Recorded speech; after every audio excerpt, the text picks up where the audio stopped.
Hey guys, how's it going? Today I thought I'd show you some of the games for the SC3000. What's a little bit different is we're going to be playing all these games streamed online. So basically what we have is the SC3000 console, or computer, whatever you want to call it. And then next to it we have the MacBook. And the MacBook is going to be running an emulator, an emulated version of the SR1000, which is the tape drive for the SC3000. So you know, it converts it to the correct bit rate and whatnot. And then from the computer we have audio jack, which goes into the audio in of the SC3000, and then when paired with the basic level 3B or 3A cart, which has RAM on it, so you can store data. You can quite literally play games online. Obviously not against other people, but you can stream them off the computer, off the internet, store them on this until you turn the console off and play them. I find it pretty cool. So the basic setup is console. Some games support controllers. Even fewer games work with the Sega Mega Drive or Genesis controller. A lot of people say that you can't use it at all, but I've played a few games with it and it does work on some, and it just is arse over end on some others because apparently they're wired different. Then we just have the RF cable and the power adapter.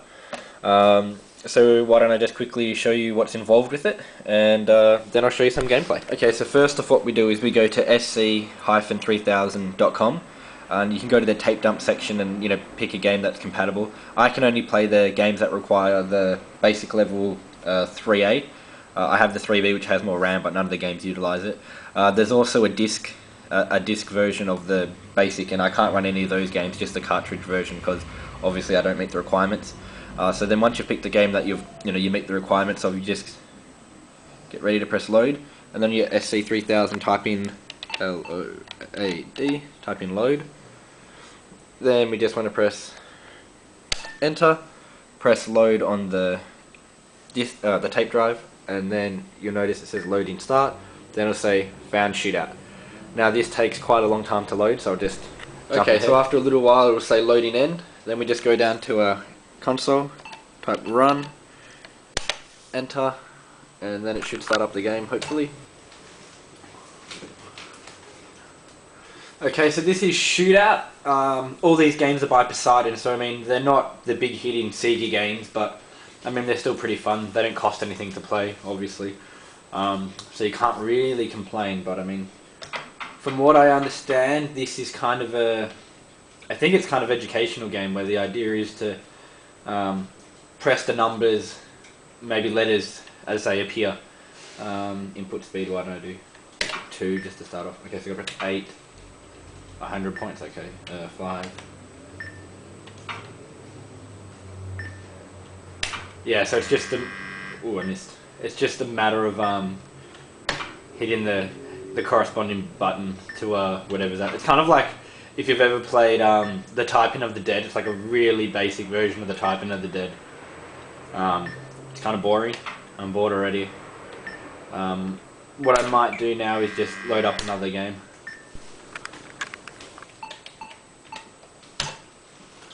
Okay, so this is Astro, which is an Asteroids clone. It's not that bad. My main problem that I've had with it, I've only played it for like 5 minutes, is that the ship rotates at kind of like 45-degree angles, and it can make it a bit hard to play. So this game you can play with the, I'll go level 1, you can play, and I'll go speed 1. You can play with a Mega Drive or a Genesis controller, but it's one of the games where it's just messed up. I press left and right, and I move, I thrust, I shoot all at the same time with any button on the controller. So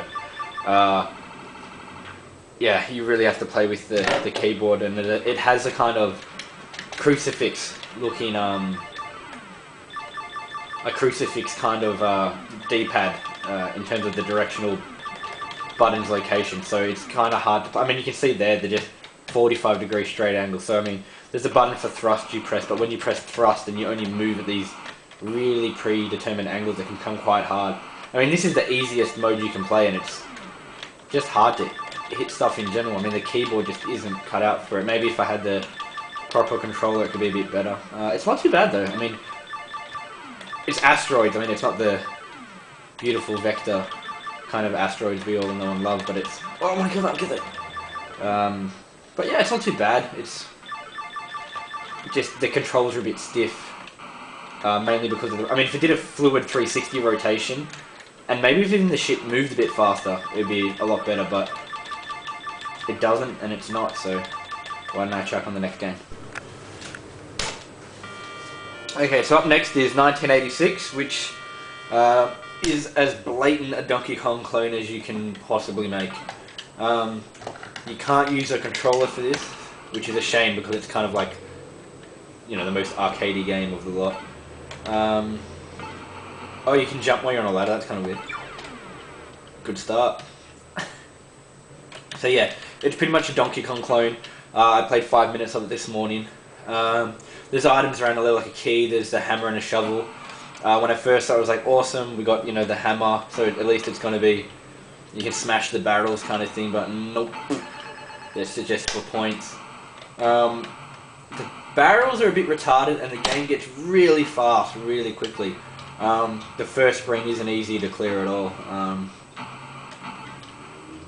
So just see if I can... There we go. If I can clear one screen, I'll be pretty happy. I mean, it's balls compared to Donkey Kong, but fucking hell! I didn't even know they could go down the ladders. Try once more. But yeah, it's just left, right, and space to jump. Nothing special, but of all the games that I've tried, this is probably the best one, which isn't saying much. I think all the really good games on the system are is it SG1? You know, Mark 1 games. All the good games are on the Mark 1. All the Sega licensed games are on Mark 1. So, I mean, I need to get hold of some of them. They're not that cheap and they're not that common either. I mean, you can't exactly... Fucking hell. You know what? I think I'll call it a day.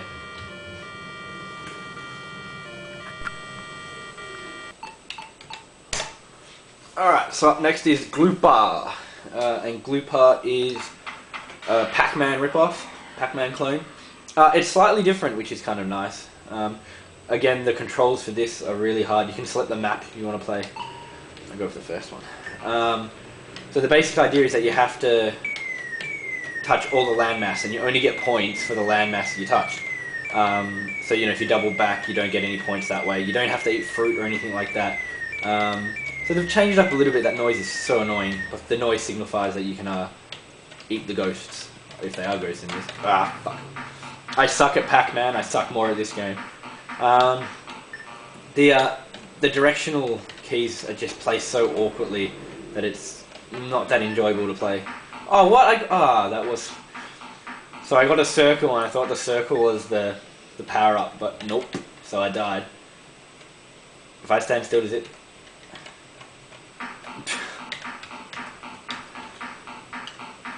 So yeah, I mean, Gloopa is pretty much a straightforward Pac-Man clone.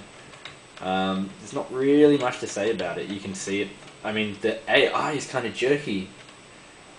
I'm standing still and it's kind of going crazy. There is a time limit, so I can't just stand around the whole time, but I imagine you could learn patterns pretty easily that way. Alright, we'll see what else we got.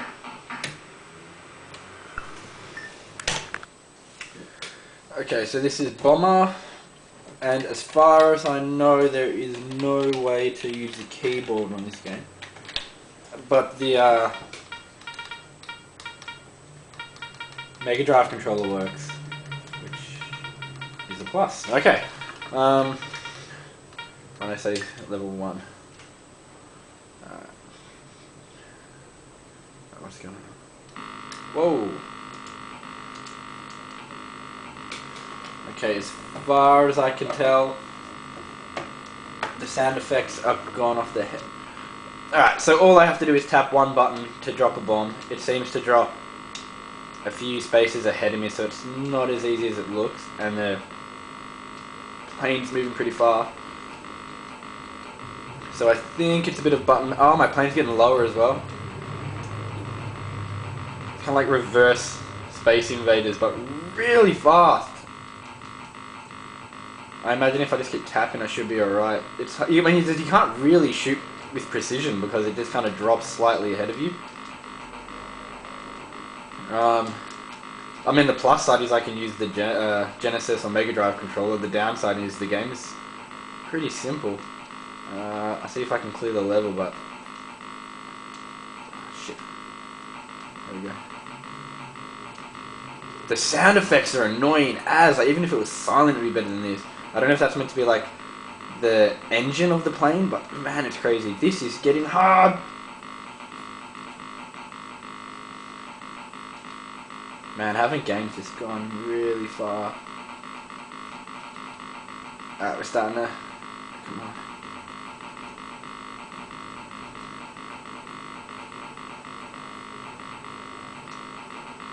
I don't know how the buildings are... Woo! What the fuck?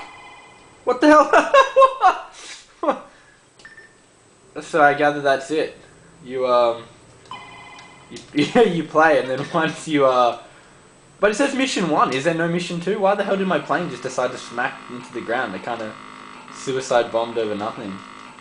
Anyway, I'll turn this off.